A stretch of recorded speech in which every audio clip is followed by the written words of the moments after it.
নমস্কার বন্ধুরা, life in মোমেন্টসের একটি নতুন ভিডিওতে আপনাদের সবাইকে স্বাগত জানাই। কেমন আছেন সবাই?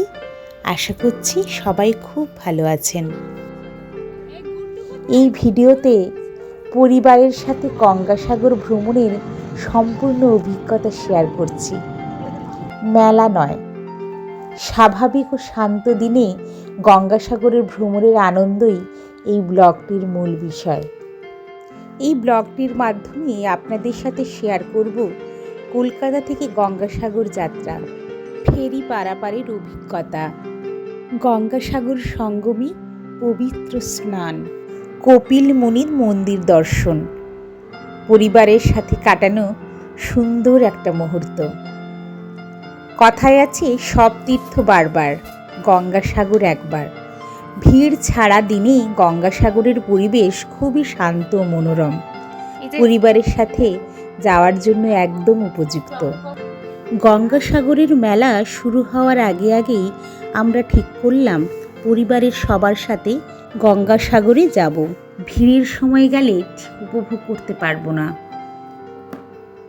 আমাদের পুরো ফ্যামিলি, আমার মা, দাদা, বৌদি, ভাইপো, আমার মাসিমণি, মেসোমশাই আর আমার হাজবেন্ডের পিসিমণি, এই কজনে মিলে গঙ্গাসাগরে যাওয়ার জন্য প্ল্যান করলাম। কিন্তু আমাদের হাতে সেরকম সময় ছিল না, তাই যেদিনই যাব আবার সেদিনই আমরা ফিরে আসব। আমরা ফার্স্ট একটা 15 সিটারে ট্রাভেলার বুক করেছিলাম। ভাবলাম সবাই মিলে গেলে ছোট ছোট গাড়িতে না গিয়ে একসাথে যাওয়ার মজাটাই আলাদা। আমরা প্ল্যান করেছিলাম ট্রাভেলার মাসিমণি আর মেসোমশাইকে নিয়ে প্রায় 4টে নাগাদ আমাদের বাড়ির কাছাকাছি চলে আসবে, ওখানে ওয়েট করবে আমাদের জন্য। তাই সেদিন আমরা 3টে নাগাদ ঘুম থেকে উঠেছিলাম। আমার মাসিমণি, আমার মেসোমশাই, অলমোস্ট সবাই উঠে গেছে। ওখানে আমার শাশুড়ি মা, পিসিমণি, আমার ছেলে, মেয়ে, ব্যাস যে যার জায়গা নিয়ে বসে পড়েছে। আমার শ্বশুরমশাই উঠছে এখন, বাপি দেখো কোথায় বসবে ঠিক করতে পারছে না। নেক্সট যাব মার বাড়ির দিকে, ওখানে ওদের সবাইকে তুলে তারপর রওনা দেব।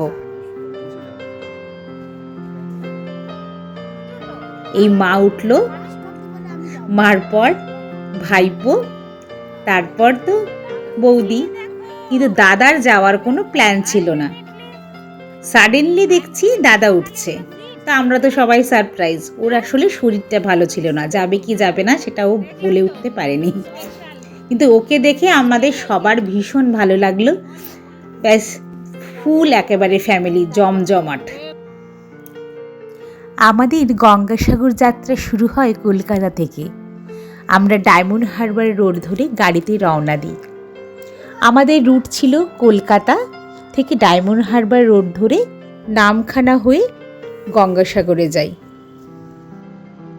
এই রাস্তা দিয়ে যেতে যেতে চোখে পড়ে সবুজ গ্রাম বাংলা, নদী, খোলা আকাশ, শহরের কোলাহল ছেড়ে এক অন্যরকম শান্ত পরিবেশ।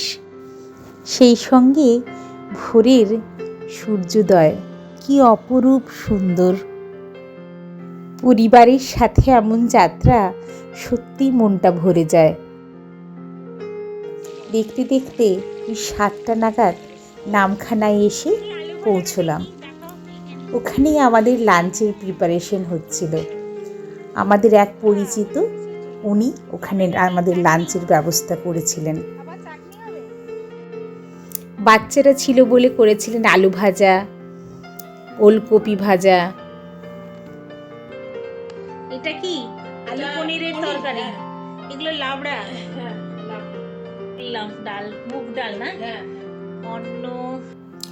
আধ ঘন্টা মতো ওখানে একটু রেস্ট নিয়ে আমরা ফেরিঘাটের দিকে রওনা হলাম।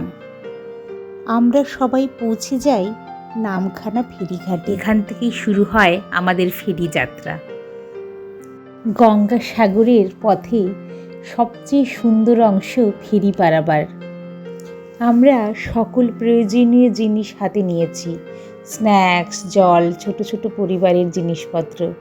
পরিবারের সবাই উৎসাহে ভরে আছে, কারণ নদীর পারাপার মানে এক নতুন অভিজ্ঞতা। বিশেষ করে বাচ্চাদের মধ্যে না একটা এক্সাইটমেন্ট কাজ করছিল।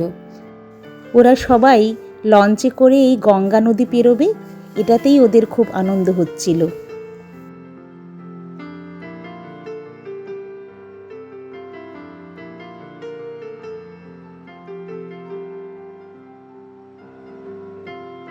নামখানা থেকে লঞ্চে উঠেই মনের মধ্যে এক অদ্ভুত শান্তি অনুভব হয়।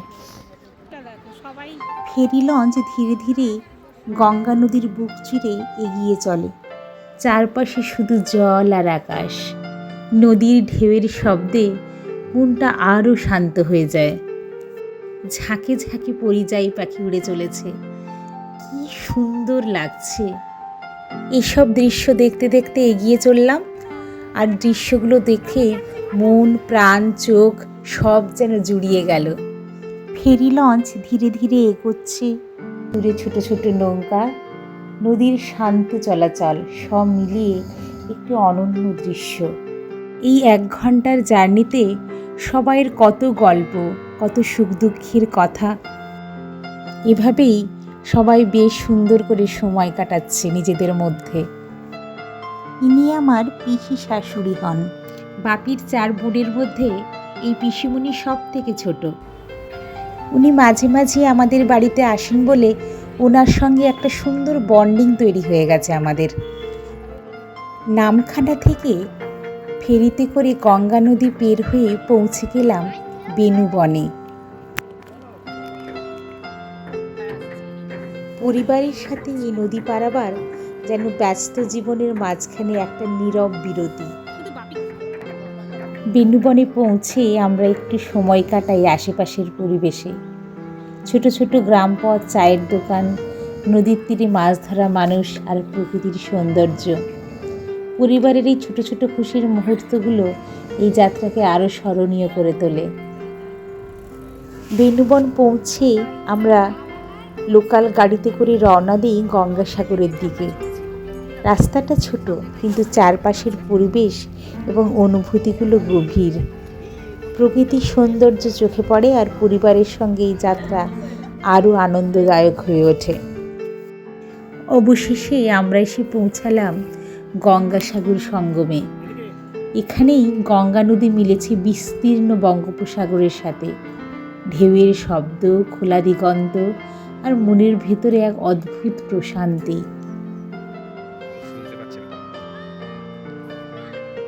গঙ্গাসাগর সঙ্গমে পৌঁছে আমরা করি পবিত্র স্নান।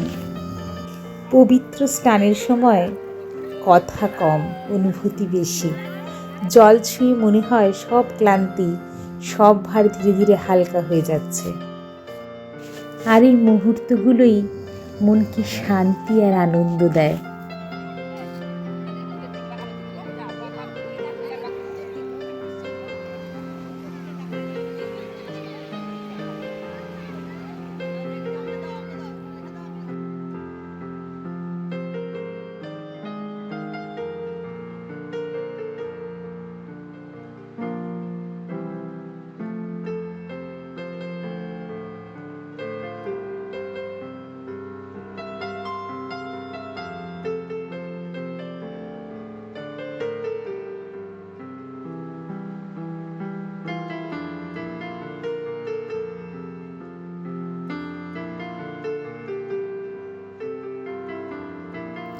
এর পরের ডেস্টিনেশন কপিল মুনির মন্দিরে।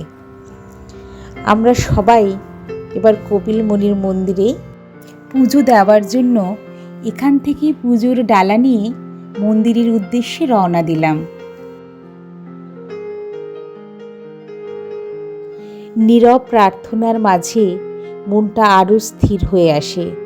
ভিড় না থাকায় এই জায়গাটার শান্ত রূপটা আরও গভীরভাবে অনুভব করা যায়।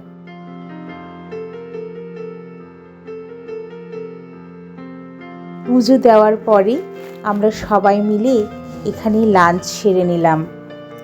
সেদিন আমরা সবাই ভেজ খেয়েছিলাম। পরিবারের সাথে এই ছোট ছোট মুহূর্তগুলো এই যাত্রাকে আরও সুন্দর করে তোলে। হাসি, শান্ত কথা আর একসাথে কাটানোর সময়। সব তীর্থ বারবার, গঙ্গাসাগর একবার। ভিড় ছাড়া দিনে পরিবারের সাথে গঙ্গাসাগর ভ্রমণ মন আর মনে এক আলাদা শান্তি এনে দেয়। মন্দিরের পরিবেশ, প্রকৃতির শান্তি আর পরিবারের উপস্থিতি এই অভিজ্ঞতাকে সম্পূর্ণ করে।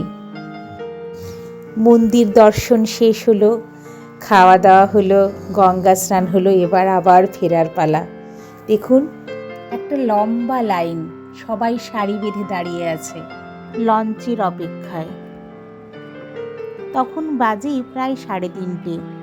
নেক্সট যে লঞ্চটা আসবে আমরা ওই লঞ্চটা ধরেই ফিরে আসব।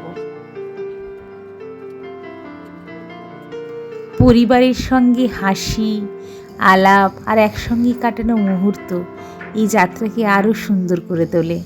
শান্ত পরিবেশ, নদী, সমুদ্রের ধ্বনি সব মিলে এক অনন্য স্মৃতি হয়ে থাকবে। আজকের মতো ভিডিওটা এখানেই শেষ করছি। যদি ভিডিওটা ভালো লেগে থাকে লাইক, কমেন্ট আর সাবস্ক্রাইব করার অনুরোধ রইল।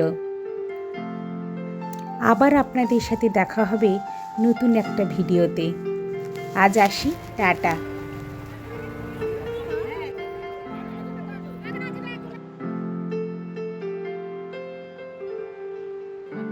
তোমাদের সাগর ঘোরা কেমন হলো? মুখগুলো দেখো।